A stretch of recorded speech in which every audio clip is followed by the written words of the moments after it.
Racikan berita. Assalamualaikum warahmatullahi wabarakatuh. Waalaikumsalam warahmatullahi wabarakatuh. Pada program kita seperti biasa Dialog to Scholars Dialogue Ya.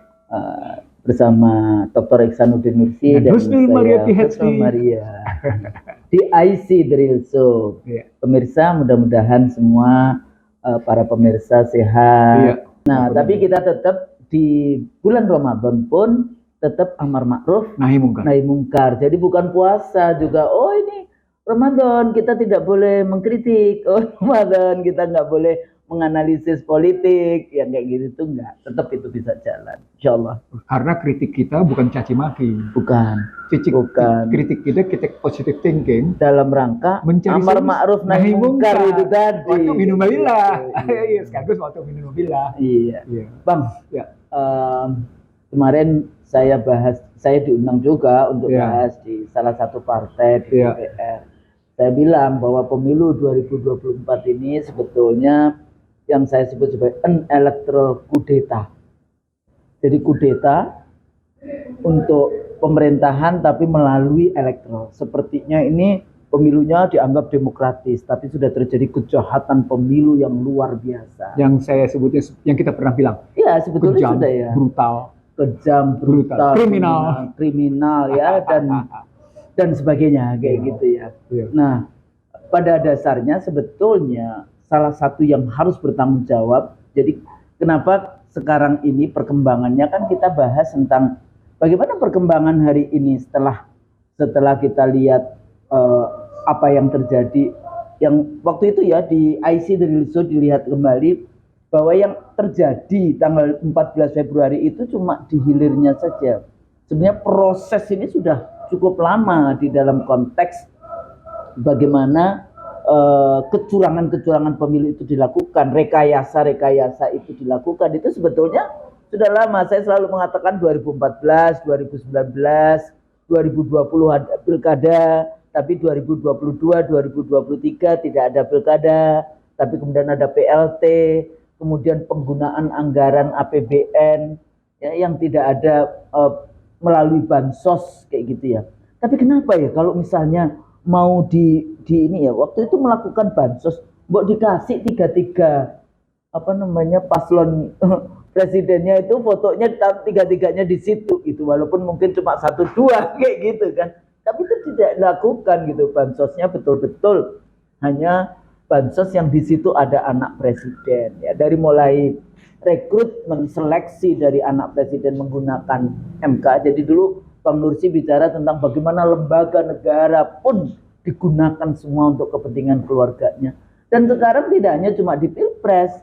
Kemarin salah satunya kenapa hanya Pilpres saja yang mau diangket? Enggak, legislatif ya silakan aja. Cek aja itu partai politik yang ketua umumnya baru 2 hari kemudian masuk menjadi partai, kemudian menjadi ketua umum dan sekarang seperti apa kayak gitu ya. Ini tadi kesini yang sah itu cuma 2.700 atau berapa, nggak taunya sekarang menjadi 17.000. Sebentar saya lihatnya ya. Tadi itu saya baca di sini. Nih, saksi PSI Kalsel bingung suara sah 2.681 menjadi 17.693. Ini dari headline mana ini? 8 jam yang lalu ya. Ada di Kanal Kalimantan. Jadi tidak hanya cuma memang di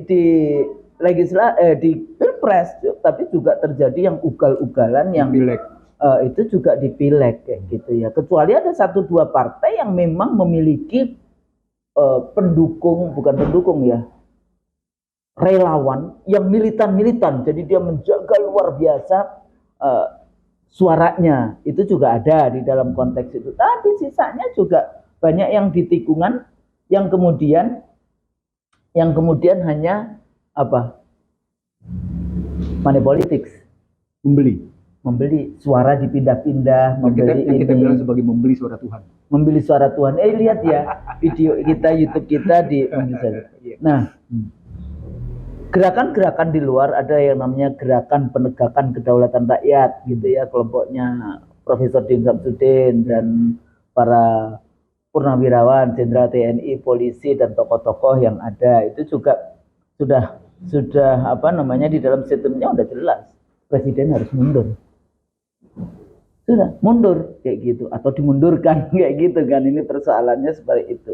Tapi tidak hanya cuma mundur, di beberapa negara kalau kemudian terlibat di dalam kejahatan pemilu ya harus diproses kejahatan itu, tidak kemudian menjadi model yang cuma sekedar mundur begitu saja. Itu masuk bagian dari bukan sekedar kriminal politik, tapi kriminal election. Nah, jadi Bang, kalau kita mau bahas tentang kondisi kekinian ya, perkembangan dari post electionnya ini, dari mulai regulasinya sendiri. Jadi bagaimana sekarang ada perubahan gitu ya, yang dulu selalu diarahkan ke MK, tapi sekarang diarahkannya ke angket kayak gitu ya.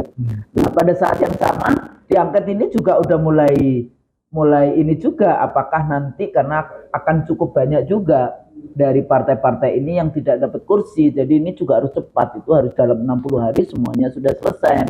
Dan ternyata Indonesia sebetulnya cukup banyak, kita sudah melakukan angket ya, termasuk dulu yang sangat kita terkenal, Bang Luti masih ingat ya, Bang Senturi ya, di dalam konteks itu. Nah, kita bisa melihat ini perkembangannya seperti apa. Kalau saya di dalam konteks ini di beberapa tempat ya, saya katakan bahwa ini juga pemilu yang luar biasa buruknya, nepotismenya luar biasa di dalam konteks ini ya, mau nggak mau, padahal itu amanah dari waktu itu reformasi memberantas KKN, N-nya itu nepotisme. Nah, mungkin nggak paham kali ya mereka, dianggap ini milik keluarga dan sebagainya. Dan saya juga seperti apa yang kita sudah bahas selama ini di IC dari Yusuf, saya katakan negeri ini hari ini, negeri kita ini bukan sedang tidak baik-baik saja, bahkan sudah perang. Interconnectivity war yang selama ini banyak kita bahas di IC dari Show, bagaimana hutang yang luar biasa, tenaga TKA yang datang, eksploitasi sumber daya alam dan sebagainya yang luar biasa, dan semuanya ini between quote sebetulnya bisa dilihat sebagai bagaimana kejahatan dari rezim ini di dalam mengelola negeri kita hari ini. Tapi pada saat yang sama rakyat yang pendidikannya memang masih rendah, itu juga mudah dibayar. Yang berikutnya lagi, saya baca di mana-mana statement, udah pemilu kan sudah aman, sudah damai. Saya bilang prinsip pemilu bukan aman, prinsip pemilu bukan damai. Mari kita dengan aman, kita pindah-pindahin suara. Mari kita dengan aman, kita rampok. Nggak cuma nyuri nih, rampok. Karena ada satu TPS yang sampai 500.000 suaranya. Aneh ya? Aneh. Ada yang 136.000 suaranya. Aneh, lebih aneh lagi. Jadi ini urusannya bukan cuma mencuri 1-2 suara. Di 823.000 sekian, 823.000 sekian TPS. Ya. Nah, jadi bukan hanya cuma itu. Bagaimana sebetulnya kalau kita melihat stabilitas dari rezim hari ini sampai 20 Oktober ini, apa yang akan terjadi sebetulnya, Pak? Oke. Bismillahirrahmanirrahim. Yang pertama saya mengucap dulu selamat melaksanakan Ramadan. Selamat menjemput Ramadan. Mudah-mudahan Ramadan kali ini menjadi Ramadan yang jauh lebih baik dari Ramadan sebelumnya, karena kita tidak tahu apakah Ramadan 1446 kita dapat apa enggak. Jadi mari kita upayakan. Kita selalu gitu ya. Iya. Mudah-mudahan kita mudah-mudahan masih dapat Ramadan lagi. Tapi paling tidak Ramadan yang kali ini kita hadapi menjadi Ramadan yang mudah-mudahan terbaik. Terbaik pada baca Al-Qur'annya, terbaik Lailatul Qadarnya, terbaik Lailakum Tatakunnya. Kan ujungnya Lailakum Tatakun atau Perang Badar. Masya Allah. Subhanallah. Mancingnya luar biasa. Oke, kan daftarnya panjang atau di situ. Ya. Nah, kalau kita masuk ke dalam ini seperti biasa metode kita karena isu strategik isus. Ya, strategik isus. Karena isu kita sekarang kita lihat ada 3 golongan. Golongan angket, golongan memakzulkan, dan golongan upaya mengatasi keduanya dengan kembali ke Undang-Undang Dasar 45. Bahkan dari sebelum pemilu sudah terdengar gaung besar, yuk kita kembali ke Undang-Undang Dasar 45. Nggak usah pemilu, Nggak ini usah nggak pemilu, kita. iya. Mundur saja, sudah Iya, tahu mundur, akan terjadi iya. seperti ini. Kembali ke titik nol untuk kemudian kita melangkah jauh lagi ke depan, gitu ya. Ajakannya begitu gitu. Ada konsepnya ada.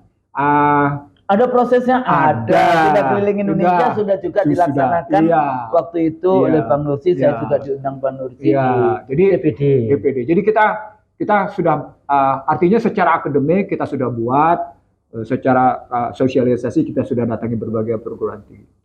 Nah, sekarang kita bicara satu kelompok dulu. Hak angket. Teman-teman yang bicara hak angket ini kan bukan cuma sekedar pada persoalan presiden terlibat secara langsung, istilahnya cawe-cawe, yang mengakibatkan terjadinya satu campur tangan yang sifatnya yang disebut dengan terstruktur, sistematik dan masif. Terstruktur itu artinya melibatkan aparat. Ya. Terstruktur. Jadi ada satu kekuasaan yang melibatkan aparat. Melibatkan aparat, baik aparat penegak hukum maupun aparat sipil negara. Bahkan melibatkan kalangan tertentu gitu. Sehingga kalau pakai bahasa Juklin, seluruh kekuatan dioptimalkan untuk memenangkan satu pihak. Gitu ya. Maka Juklin bilang, ya itulah bukti bahwa demokrasi liberal pada hakikatnya itu yang dalam ilmu politiknya disebut an electoral coup d'etat. Iya, tapi kemudian Juklin menyebutnya sebagai demokrasi basa-basi. Iya. Kalau saya kutip di sini, tulisan saya waktu itu, an electoral coup d'etat which ensured the selection in the name of a popular electoral process. Jadi sepertinya terjadi pemilu kayak gitu. Padahal enggak. Tapi sudah diarahkan untuk memenangkan. Makanya dibilang basa-basi. Basa-basi. Juklin ya itu ya? Iya, Juklin. Juklin menyebutnya, inilah pemilu basa-basi, demokrasi basa-basi. Nah, situasi ini bisa dilihat sebenarnya menurut saya, sejak 2004. Misalnya kalau pada 2004, bisa kita ambil pada konstruksi bagaimana perbedaan jumlah penambahan penduduk dengan jumlah DPT. Dari 99 ke 2004. Bisa dilihat. Yang kedua, kalau jumlah penduduk itu rata dari 99 ke 2004, 2004 ke 2009 rata, yakni sekitar 15.000 sampai dengan 16.000, yang menarik jumlah DPT-nya menjadi 35.000 sampai dengan 36.000. Means ada 20 juta. 15 juta naiknya. Jumlah penduduknya naiknya 15 juta sampai 16 juta dalam 5 tahun. Tapi jumlah DPT-nya naik 35 sampai 36 juta. Means ada DPT fiktif sebesar 20 juta. Tapi di 2004 itu pertama kali negara Republik Indonesia memiliki database ya, tentang penduduk. Karena waktu itu saya jadi agak berbeda. Baru kemudian kita betul-betul datanya itu melalui door to door sistemnya. Nah, itu tinggal kita lihat di 2004 ke 2009. 2004-2009 juga terjadi ketidaksesuaian antara jumlah penduduk, laju pertumbuhan penduduk dengan laju pertumbuhan DPT. Selalu terjadi perbedaan. Di sini kelihatan yang saya simpulkan, Pak, kenapa Anda tidak mau melihat secara mendasar bahwa yang namanya DPT fiktif itu berjalan dalam tiap era pemilihan umum. Itulah. Ya. Kalau kita ngelihatnya kayak gitu, maka sesungguhnya ketika kita mau masuk dalam sebuah musim pemilihan umum, kata kunci pertamanya adalah kita selalu bilang ada peserta pemilu, ada penyelenggara pemilu, ada sistem pemilunya dan pemungutan suaranya. Sistem dengan pemungutan suaranya berkaitan dengan DPT-nya. Lalu berikutnya yang terakhir adalah ada dispute resolution body, ada badan penyelesaian sengketa pemilu, dalam hal ini MK, atau kalau dalam posisi itu misalnya diminta dengan DKPP. Nah, konteks kita sejak awal menyebut sepanjang penyelenggara pemilu dengan pemerintahan dalam konstruksi ini tidak pernah bisa menyelesaikan DPT fiktif, maka suka tidak suka jumlah pemilih yang berlebih dibanding dengan laju pertumbuhan penduduk sudah memberikan indikasi adanya kecurangan. Itu sejak awalnya kita ngelihat. Jadi kita ngelihatnya begitu sejak awalnya. Tapi gini Bang, aku mesti harus jelaskan Menunjuk ya, juga. ya. Ini dulu kartu pemilih yang dibikin oleh KPU. Oke, betul. Jadi ini hasil dari namanya P4B, pendataan pemilih dan pendataan penduduk dan pemilih berkelanjutan, PPS yang bikin. Ini dulu door to door. Kalau sudah selesai pasti dikasih. Kalau masih yang ingat rumahnya ditempelin, yaitu di 2004. Harganya 427 miliar dengan 12 variabel termasuk data penyandang. 427 miliar dengan 12 variabel. 12 variabel. Oke. Bikin baru dari nggak ada. It means itu identifikasi penduduk ya? Iya. Oke. Semuanya termasuk. Ujungnya adalah identifikasi pemilih. Baru kemudian 17 tahun ke atas atau sudah menikah. Tapi kita ini nomor pemilih. Iya. Jadi bukan nomor penduduk. Iya. Tapi pada 2000 ini 400, terus kemudian tanggal 8 Desember 2004 kita serahkan kepada Kemendagri 1 kopi. Oke. Ya. Apa yang terjadi? Mendagri bikin lagi baru, tapi ada ininya, ada gambar Mendagrinya, gambar wilayahnya. Bisa dibayangkan ini dulu saya punya 2 NIK. Dia sumber. Saya di Jawa Timur dan saya di Jakarta. Padahal saya nggak pernah punya 2 KTP. Saya selalu punya cuma 1 KTP. Itu yang saya sebut sebagai itu. Tapi ini bukan di KPU. Jadi mereka berpikir karena cara berpikirnya itu sebatas proyek. Kemudian Undang-Undang Nomor 32 Tahun 2004 ya waktu itu dikembalikan lagi ke Kemendagri menjadi proyek.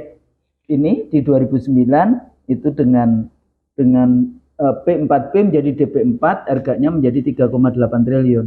Pemutakhiran doang. Itu per orang jadi berapa kosnya itu ya? Iya.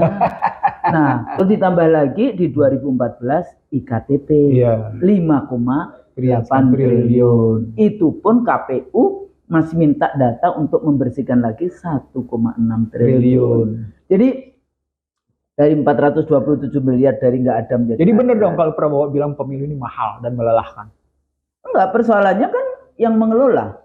Zamannya saya cuma 7,2 triliun kok, 3 kali pemilu, kotak suaranya pilih suara dipakai sampai 13 kali pemilu. Kan ada inflasi, ada kenaikan harga-harga. Ya, berapapun inflasinya. Kan nggak mungkin dari 7,2 triliun menjadi 21 triliun 2 kali pemilu, kemudian menjadi 25 triliun 1 kali pemilu, dan sekarang 76 triliun 3 kali pemilu. Kita dulu 3 kali pemilu 7,2 triliun. Jadi hitung saja berapa inflasinya, berapa ininya. Tapi kan nggak mungkin ini. Kalau 10 kali lipat itu kan berarti artinya 1000%.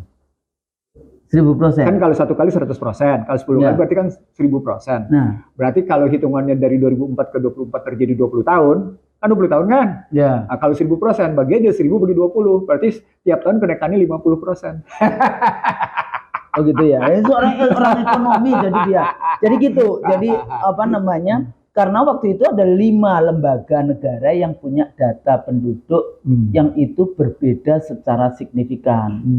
Ya, dari Depdagri dengan KTP-nya. Tapi tunggu sebentar. Ini biar selesai habis itu nanti masuk ke Excel. Saya ngutik angka-angka itu tadi itu. Kan. Kemudian habis itu ini apa namanya BKKBN, sektor KB. Kemudian daerah BPS, tapi kan 10 tahun sekali sensus.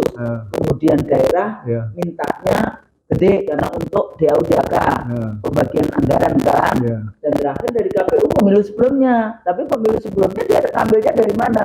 Pemilu sebelumnya dia ngambilnya dari sensus 99, sensusnya kapan? 90. Jadi memang urusan data ini enggak ini. Cuma sekarang yang saya sediakan data-data itu keluar semua. Nah, jadi gitu Bang, kalau saya harus sedikit menjelaskan. Sekarang balik lagi tadi. Kalau dia 50% per tahun, kan tadi 1000% selama 20 tahun. 1000 bagi 20 kan berarti kenanya 50 kan? 50 ke 20 kan? Kan jadi 1000. Kan 1000% kenaikannya. Dari 2004 ke 2024 naiknya 1000%. Ya, ini yang kalau ahli ekonomi kira-kira kayak gitu, inflasi atau korupsi gitu loh maksudnya. Enggak, dari segi bisnis hebat ya, kena keuntungan 50% lah per tahun. Dari segi bisnis, buset, keuntungan 5, harga tanah aja per tahun yang di tempat-tempat bagus belum tentu 50% naiknya setahun. Jadi itu Pak, kalau urusan data, jadi memang selalu, tapi pada saat dulu zamannya 2004 kita dulu eh, responsif gitu ya. Jadi kalau ada persoalan makanya dulu ada yang namanya dari 20 misalnya dari Jawa Timur itu 27 jutaan lah waktu itu ya, 27 jutaan pemilih. Kesalahannya cuma 23.000. Jadi yang ditambahkan cuma 23.000. Itu setelah disisir lagi. Artinya kan dari 27 juta yang salah segitu. Jadi tapi kita waktu itu sangat keras kayak gitu ya. 2 minggu sebelum pemilu nggak ada lagi, harus ditutup. Karena kalau tidak ditutup kan ini nggak jelas. Nanti Anda boleh daftar untuk Pilpres 1 dan Pilpres 2. Jadi memang pengelolaan data ini habis itu karena database dulu kita bikin yang nomor pemilih sehingga susah kan kalau nomor pemilih. Kalau dengan nick kan nggak jelas ini nicknya banyak kayak gitu. Makanya ada nick yang double-double. Saya aja punya 2 nick. Dua nick Jawa Timur sama DKI.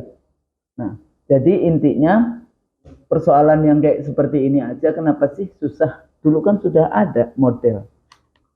Jadi kalau kita balik lagi ke situ, sesungguhnya bagi setiap peserta pemilu, apakah Pilpres atau Pileg, simpulan pertama adalah Anda punya pengetahuan tentang DPT fiktif, tentang amburadulnya antara jumlah penduduk dengan daftar pemilih tetap, tapi Anda tetap menggenahinya. Apa poinnya itu? Pengetahuan Anda tidak menjadikan Anda punya kesadaran untuk memperbaiki. Ulang.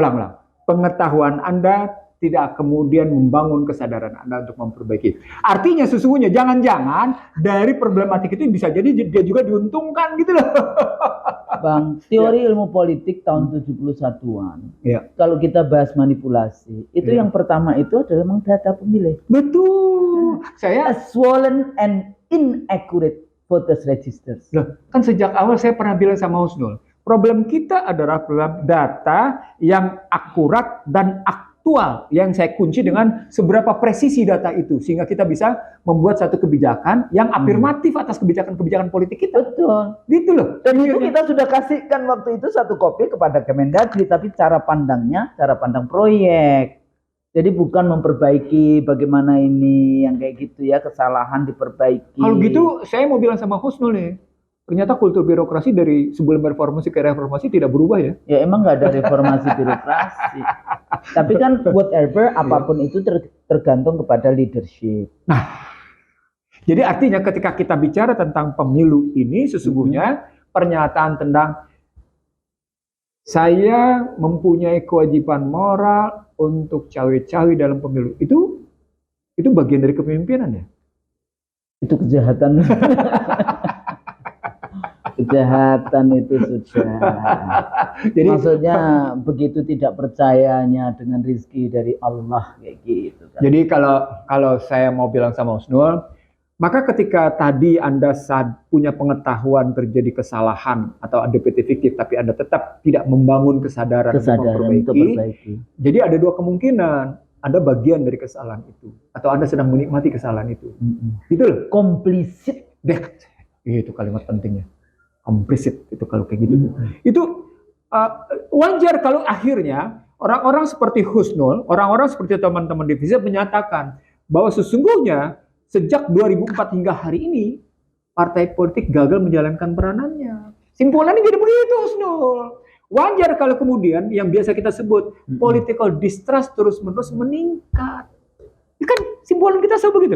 Political distrust terus meningkat, kemudian disorder, kemudian disobedient, akhirnya political chaos. Itu. Nah, itu yang mestinya disadari. Jadi ketika ada kelompok yang ingin melakukan angket, maka angketnya juga punya 2 kemungkinan. Disandra. Nah, itu saya bilang, ini tentang pertarungan waktu dan pertarungan kompetensi serta pertarungan nyali. Sampai 1 September. Jadi legislatif DPR itu pergantiannya 1 September. Iya, saya ingin mengatakan pada Husnul begini. Anda mau main angket, pada saat yang sama ada juga orang melakukan proses hukum. Misalnya tadi tentang Bank Pembangunan Jawa Tengah. Atau tentang kardus durian. Atau tentang kasus Gatot Pujo Nugroho. Atau kemudian tentang kasusnya Ibas, itu ya. Semua muka muncul, atau kemudian kasus soal sawit, atau kemudian soal kasus yang macam-macam muncul. Makobar nggak ada ya.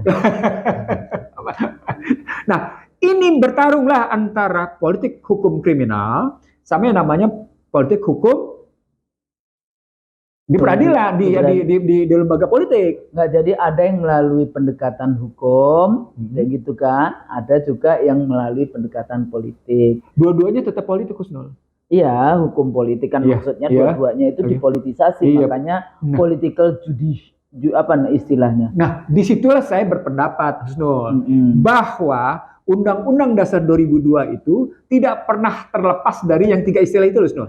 Ada politisasi, ada komersialisasi, ada kriminalisasi.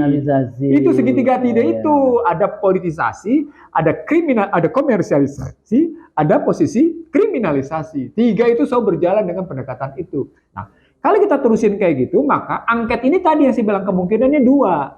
Kemungkinan pertama, gitu ya, dengan data-data, dengan bukti-bukti politik. Begitu sudah inilah, gitu ya. Semua diduga bukti-bukti. Masih diduga gimana sih?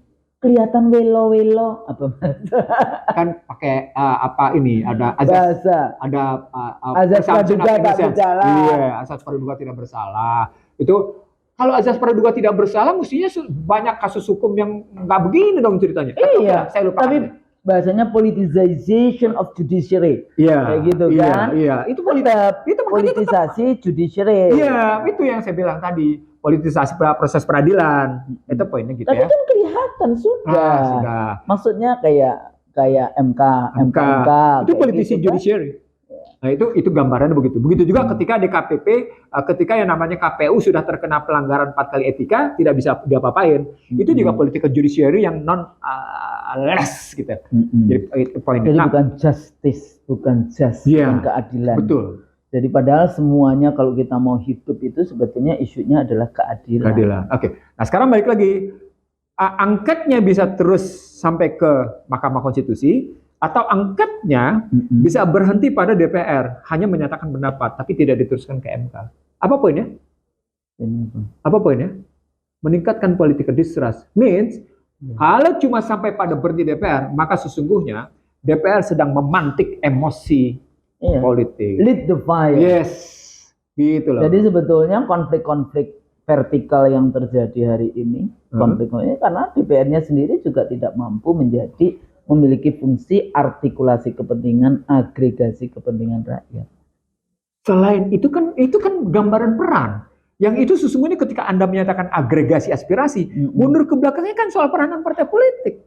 Suka tidak suka. Yang tadi kita bilang sejak 2004 hingga akhir ini, peranan partai politik itu boleh dibilang tadi dalam posisi incompetence atau dalam posisi gagal melakukan peranannya gitu. Tersandra habis di situ. Ya gitu. Kan unholy alliances itu kalau bahasanya Bang Nursi biasanya kan kong kali kong.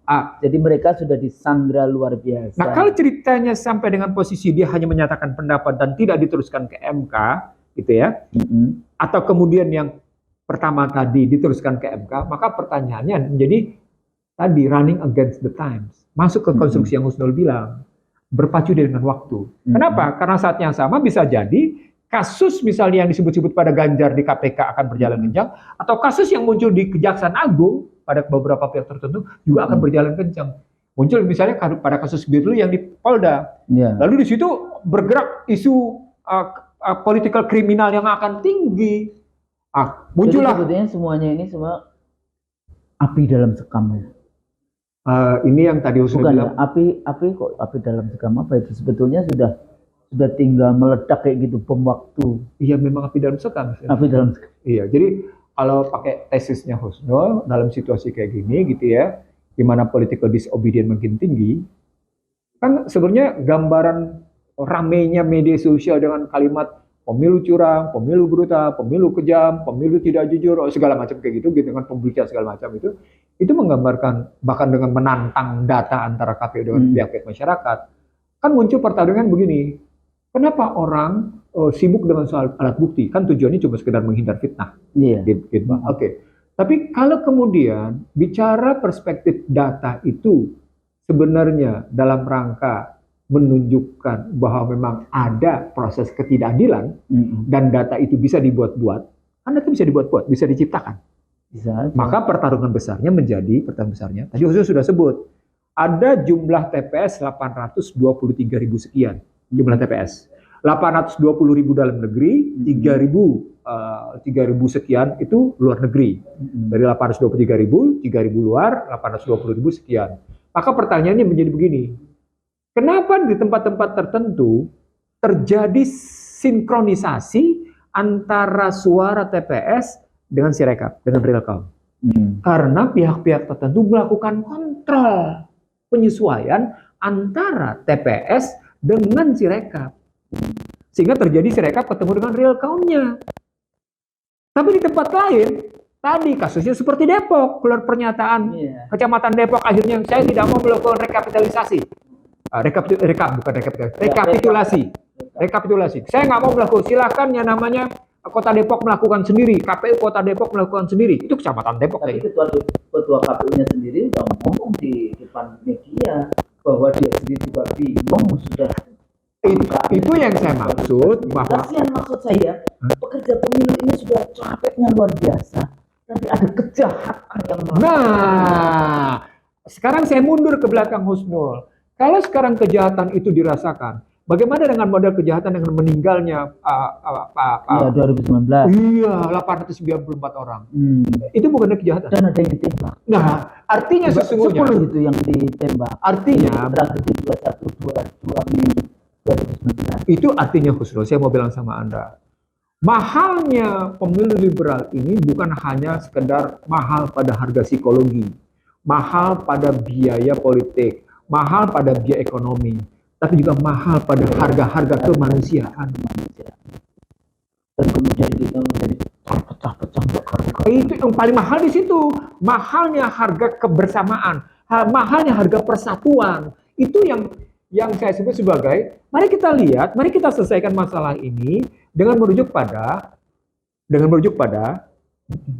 kata-kata yang ada dalam sumpah jabatan kita. Dengan nama Allah. Iya, kalau dengan nama Allah gimana? Kalau Anda beli harga suara 300.000. Dan waktu itu kan kita kayak gitu. Masa saudara, kalau bahasa diksi ilmiahnya kan Vox Populi, Vox Dei. Suara rakyat, suara Tuhan. Masa suara Tuhan dibeli 20.000? Gimana? Tapi Bang, beberapa kali sekarang saya ketemu dengan para caleg-caleg. Bahasanya itu gini, bagaimana Bu kami bisa melawan? Saya paling punya cuma 20.000. Tapi negara, BLT atau PKH yang cair 600.000. Gimana cara melawan? Ya itulah akhirnya mereka ngelawan juga dengan 600.000 yang punya duit. Yang punya duit. Jadi sebagai penutup Husnul dari dialog kita tentang ini, mari kita ikuti dengan baik permainan dalam tanda petik angket atau pemakzulan ini atau perhitungan suara ini. Apakah akan berakhir dengan menyembuhkan luka keadilan politik atau makin membuat luka keadilan politik makin menganga? Itu kalimat saya Husnul. Apakah luka keadilan politik makin menganga atau luka keadilan politik mulai kemudian merapat dan akhirnya sembuh? Husnul? Susah kayak gini. Nah, ketika Husnul bilang susah, itu disebabkan oleh kita sudah punya surplus politisi, bukan surplus negarawan. Itu berarti ketika kita lihat kesalahan aktor, ini kan kesalahan aktor, maka harus kita lihat apakah sistemnya salah. Itu tadi kita bilang, kembali ke 45 dalam rangka memperbaiki sistem. Jadi ini semuanya aktor salah, sistem salah, beberapa leaders itu cuma memikirkan dirinya sendiri, tidak memikirkan bangsa dan negaranya. Tapi ada juga dengan gaya santunnya meminta maaf. Bagi saya itu taktik aja, taktik yang tidak beretika. Yang saya bilang kan minta maaf, tapi digiring kalau ada kesalahan bawa ke MK. Ini kesalahannya nggak cuma 1-2 kesalahan, dan kesalahannya tidak hanya cuma dihilir di pada kasus MK 90 itu bukti bahwa MK tidak bisa menjahit rasa keadilan masyarakat. Nggak usah lagi kita bicara kayak gitu. MK itu sudah menunjukkan kepada masyarakat bahwa dia lembaga yang patut tidak dipercaya. Jadi MK yang mengumumkan sendiri problematiknya. Ketika ada pernyataan dari Jimli Asidikis bahwa keputusan itu melanggar etika. Ketika etika itu dilanggar, maka kata kuncinya adalah Anda telah mengumumkan bahwa kami bukan lembaga yang bisa dipercaya secara etika. Itu kan kacau.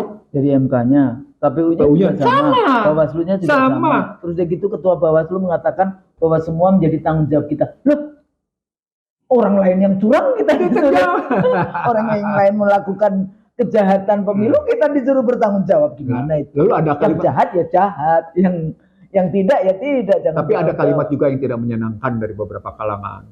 Apa itu? Bahwa situasi sekarang ini cerminan pilihan itu juga cerminan masyarakatnya. Nggak bisa begitu. Kalau dalam sisi memang curang, situasi kayak gini tidak mencerminkan kondisi masyarakat. Saya selalu mengatakan selalu kan rakyat harus rasional. Jangan paksain rakyat. Yang harus rasional itu partai-partai itu, caleg-caleg itu, paslon itu yang harus rasional. Karena rakyat tuh ya nggak bisa. Anda sudah bodohkan, tidak dicerdaskan, dimiskinkan. Bagaimana disuruh rasional? Mereka lupa sejarah ahistoris Husnul. Gimana? 18 Agustus ke 27 Desember berlaku Undang-Undang 45. 27 Desember ke Januari berlaku yang namanya RIS. Dari yang namanya RIS berlaku kemudian Undang-Undang Dasar 50. Dari Undang-Undang Dasar 50 kembali lagi ke Undang-Undang 45 berdasarkan Kebutuhan Soekarno. Lalu kemudian muncul Orde Baru. Rakyat ikut nggak? Semua rakyat ikut. Semua rakyat ikut. Jadi nggak bisa disalahkan rakyat. Jadi ketika bilang ini kan cerminan rakyatnya yang nggak boleh begitu ngomongnya. Jadi sebelum election itself, ada selection. Di seleksi itu siapa yang salah? Gitu loh. Ada 1-2 manusia di Republik ini yang greedy, ya. Greedy. Power hunter. Maksudnya greedy gitu ya. Anda mau menguasai. Kalau udah gitu nggak punya yang tadi kapabilitas, nggak punya ini. Anda tahu nggak bahwa untuk bisa menguasai Republik ini amanahnya luar biasa. Melindungi segenap tumpah darah Indonesia, mencerdaskan kehidupan bangsa, mensejahterakan rakyat Indonesia, menyejahterakan. Terus satunya yang mewujudkan perintahnya, mewujudkan keadilan. Perintah loh itu, mewujudkan keadilan sosial bagi seluruh rakyat Indonesia. Yang Anda lakukan sudah begitu nggak? Ya rakyatnya dikasih beras. Terus ada yang ini Bang. Saya beberapa kali sekarang kalau melihat video, ada emak-emak ngantri beras katanya. Panjang sekali panjang. Enggak, maksudnya itu anaknya di rumah meninggal 2. Innalillahi wa inna ilaihi raji'un. Terus ada lagi bapak-bapak mencuri, digebukin sampai mati. Terus HP-nya nyala. Ini nggak tahu ya video. Ini video. Saya belum ngecek apakah itu hoax atau tidak, tapi cerita-cerita itu ada di rakyat kita. Yang salah siapa? Pemimpin. Nah, disitulah sebetulnya kalau yang dan kenapa ini juga penting karena misalnya ya di dalam rumah saya aja lah, dia misalnya dia pekerjaannya kan bantu kita, terus kemudian asisten rumah tangga, kemudian anaknya 2 kuliah, nggak punya suami, nggak dapet tuh yang namanya bansos dan pembagian uang yang cash itu. Jadi targeted kepada yang orang memang mau berubah, orang memang yang tapi itu problemnya semua data, Husnul. Data kita berantakan. Jadi disitulah cara-cara pihak luar mengintervensi kebijakan, sehingga kebijakan kita tidak sungguh-sungguh kebijakan yang genuine, origin, and affirmative. Jadi tidak ada kebijakan yang menunjukkan sebuah sikap keberpihakan utuh. Itu makanya kita tadi yang saya bilang, kita surplus politisi, tapi defisit negarawan. Dan itu diulang-ulang. Tapi jangan kemudian kalau politisi kemudian dianggap jelek dong. Kalau politisi yang baik kan untuk bisa mengurus Republik dalam kan iklim. Loh, saya kan ngambilnya dalam konstruksi bagaimana contoh politisi sekarang. Iya, politisi busuk. Tambahin kali ya. Iya. Oke. Iya kan? Politisi busuk. Iya, begitulah ceritanya. Politisi busuk. Jadi gitu sehingga negara kita menjadi negara apa yang waktu itu negara sesat. Al-Madinah Abdullah. Negara yang pemimpinnya suka menipu rakyatnya sendiri. Ya, jadi memang leadership menjadi sangat penting ya Bang Yelsi ya. Jadi ini kita harus mempersiapkan juga, mudah-mudahan para pemirsa IC The Real Show yang rajin bisa satu saat yang muda-muda bisa mengurus bangsa ini dengan amanah, dengan kecerdasannya, amanah, sidik, tablik, fatomah. Saya pikir itu supaya kita mendapatkan rahmat Allah. Gimana? Terima kasih. Terakhir, Betul. terima kasih. Ya. Terima kasih semuanya. Mudah-mudahan apa yang kita sampaikan ini bermanfaat. Kalau Oke. salah, mohon Mohon maaf. Assalamualaikum warahmatullahi wabarakatuh. Waalaikumsalam warahmatullahi wabarakatuh.